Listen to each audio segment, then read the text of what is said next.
Galeri Batik Balai Rejo menyediakan berbagai macam busana batik untuk pria dan wanita, dewasa ataupun remaja. Kunjungi Galeri Batik Balai Rejo, pilihan tepat untuk berbelanja berbagai model terbaru hanya di Galeri Batik Balai Rejo, Pamekasan. Galeri Batik Balai Rejo beralamatkan di Jalan Niaga nomor 40 Pamekasan, Madura.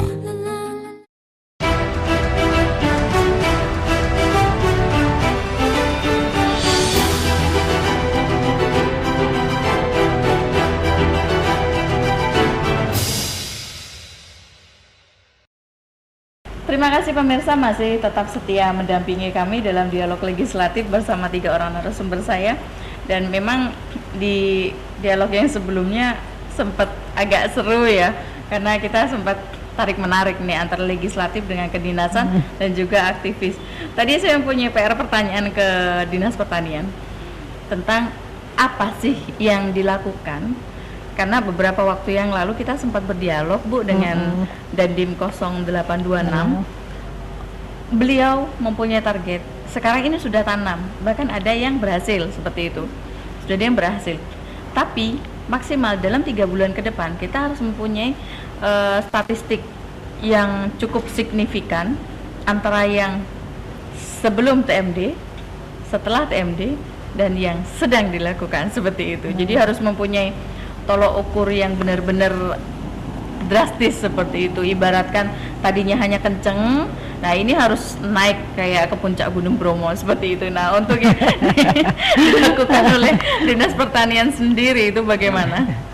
Ya, ini sebetulnya bukan hanya tanam yang dilaporkan, tetapi apa yang dilaporkan ya. Ini kami sama-sama turun bersama Pak Dandim. Jadi di mana ada panenan, kita mengajak. Juga pernah dengan Bapak Bupati juga, jadi mengubin, jadi melihat hasilnya petani itu berapa, kemudian ini bersama statistik, biar mereka itu karena semua pencatatan statistik. Artinya kalau kami Dinas Pertanian hanya dengan Pak Dandim ya, kemudian hasil ini tapi tidak dicatat oleh statistik, karena yang diakui itu kan dari statistik, dari angka pemerintah, data resminya kan gitu. Lalu untuk legislatif sendiri apakah diikut sertakan ini? Sementara ini belum. Kenapa itu? Karena ini mungkin menyangkut persoalan teknis lah. Seperti kalau teknis itu. kami serahkan kepada teman-teman Eksekutif ya. Bagi kita yang penting ketika semuanya berjalan lancar-lancar saja, kan kita bisa duduk manis begitu. Baru kita bergerak ketika ada persoalan yang yang mengharuskan. Kalau pupuk misalnya itu berjalan lancar distribusi, terus petani mendapatkan pupuk ketika memang masa membutuhkan, ya apanya yang mau kita anukan gitu, apa istilah yang perlu dipersoalkan gitu. Artinya pupuk sebagai komoditas subsidi diterima oleh petani dengan harga yang pas dan diterima pada waktu yang tepat, selesai sudah gitu. Selama ini misalnya kalau ada pertanian dan dilakukan dengan program ketahanan ataupun kemandirian pangan dan dilakukan dengan tahapan-tahapan, misalnya untuk paling tidak padi, jagung sama kedelai, ya kita tinggal nanti melihat datanya saja gitu. Apakah dari seperti yang dikatakan Bu Leni tadi ada perubahan drastis lah dari tahapan sebelum TNI terlibat dengan ketika TNI terlibat, karena persoalannya bukan hanya persoalan tanah, tapi di situ ketersediaan pupuk, kemudian juga pengairan teknis gitu. Apa pengairan teknis yang kurang, ya perlu misalnya ada kerjasama dengan TNI. Dalam bentuk apa kerjasamanya, kami serahkan kepada pihak eksekutif. Karena untuk persoalan pertanian ini banyak faktor gitu. Bukan sekedar nanam terus kita tinggal menunggu hasilnya gitu. Ya di situ ada pengamatan hama, pengamatan lapangan, ada tambahan pengairan teknis, atau juga kalau bisa membuka lahan baru gitu ya. Istilahnya ada ini kan jadi ini masih banyak kantor dan juga dinas yang memang berkaitan ya Bu ya dengan kemandirian pangan ini ya. Juga aktivis dan juga legislatif ini memang kita benar-benar duduk bersama untuk menuju pada data statistik yang memberikan hasil yang drastis tadi kan ya. Nah ini pihak legislatif sendiri ketika eksekutif melaksanakan kegiatannya seperti itu, apakah di APBD sendiri itu memang sudah benar-benar dananya itu dianggarkan, atau jangan-jangan nanti pas seperti alasan yang sangat klise ya, ketika ada kegiatan yang kurang berhasil tapi ternyata alasannya dananya terbatas. Begini ya, kalau kami itu terus terang perannya, kalau bicara peran, porsi peran itu masih banyak didominasi oleh eksekutif. Walaupun kewenangannya di dalam penganggaran itu sama kan gitu. Iya. Pengajuan, usulan, segala macam. Kita sifatnya menyetujui atau tidak menyetujui. Lalu untuk yang lebih banyak seperti ini. Lalu untuk usulan kemarin tuh apakah diperkirakan itu cukup? Usulan kemarin yang mana? Kalau yang untuk 2015 ini menuju program kemandirian pangan. Kalau bicara tentang porsi ya, porsi pertanian dengan porsi yang lain, ini menurut kami masih kurang. Gitu. Karena terus terang dari sisi pelaku ya, pelaku di sektor pertanian itu sudah istilahnya kalau diperbandingkan bisa 50% ke 50% di sektor lain yang terbagi begitu. Seperti itu.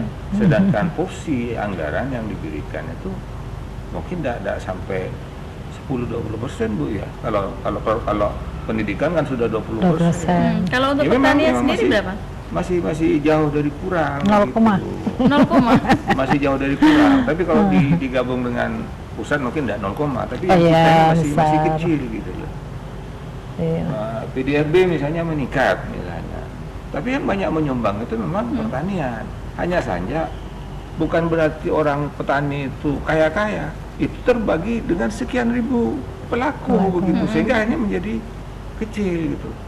Sedangkan yang mendukung peningkatan PDRB itu yang paling besar adalah sektor pertanian. Tapi kalau bicara tentang politik anggaran memang masih jauh dari kurang pertanian itu. Masih jauh. Cuman harus dilihat pertanian yang kita lakukan di Pamekasan ini bukan sebatas pertanian yang dibawahi oleh Pak Bu Ise, tapi di situ ada perkebunan kehutanan, ada peternakan, ada perikanan, ada ketahanan pangan, ada penyuluh gitu. Karena ini semuanya berada dalam ranah pertanian begitu. Itu tidak tahu kalau di total semua apa sudah mendekati porsi yang seharusnya didasarkan pada misalnya rakyat yang bergerak di sektor itu. Kita kan harus adil. Sektor ini pelaku rakyatnya sekian ya. Bagaimana anggaran itu diporsikan sekian ke arah sana. Seadil mungkin lah kalau kita, karena kita akan jadi bapak gitu.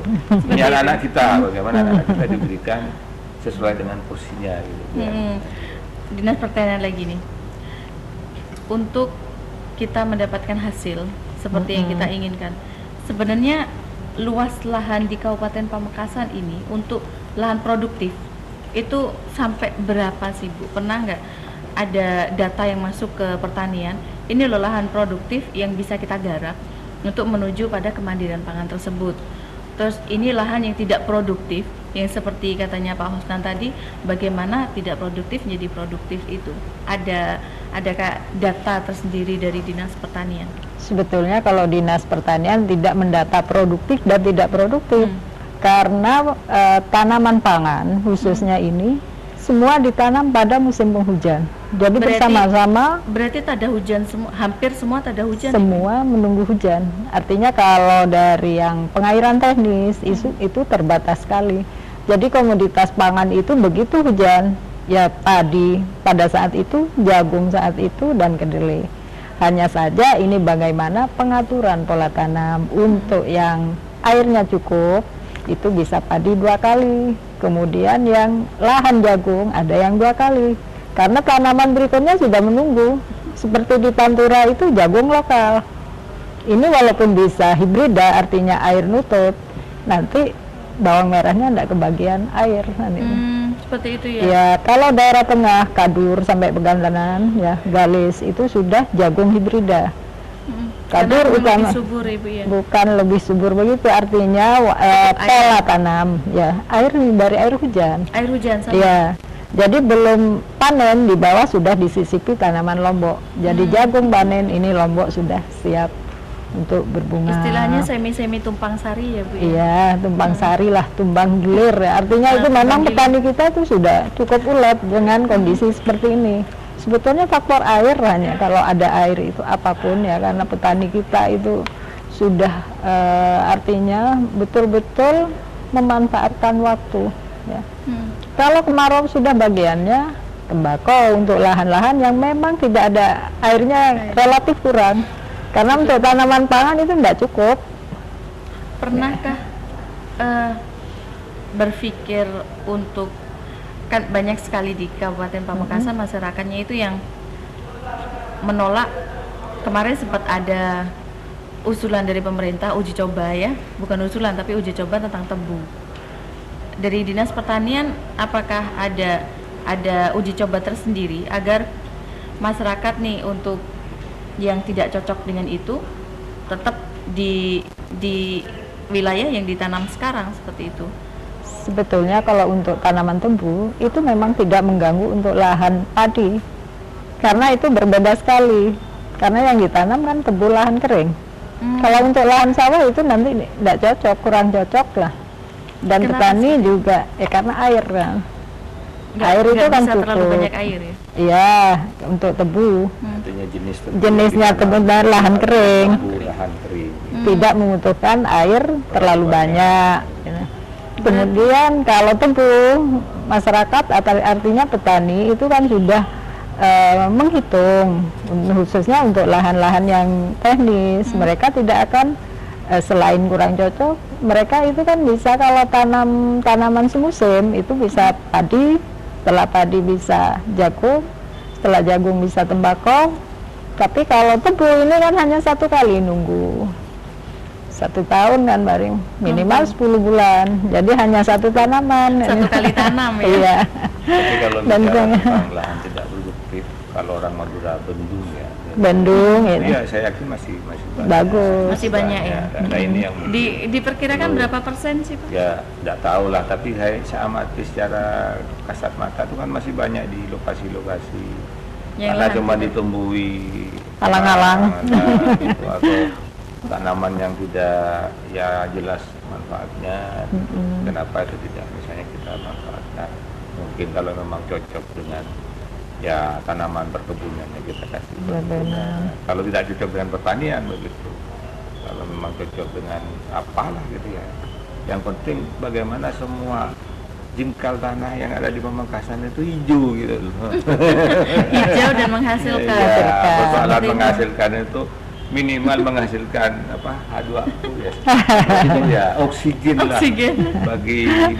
bagi apa dunia yang mulai panas Berarti gitu. berarti sesuai dengan program pemerintah Kabupaten Pamekasan menuju Green City seperti itu ya. Saya berharap seperti itulah. Seperti itu ya.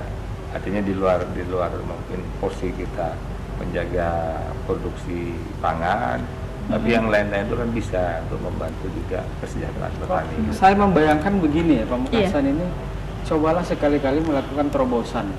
Bagaimana? Kita Nah ini nggak- usulannya ini Ya, yang bagus.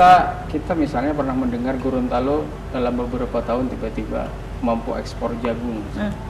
Di daerah lain misalnya juga ekspor kedelai misalnya.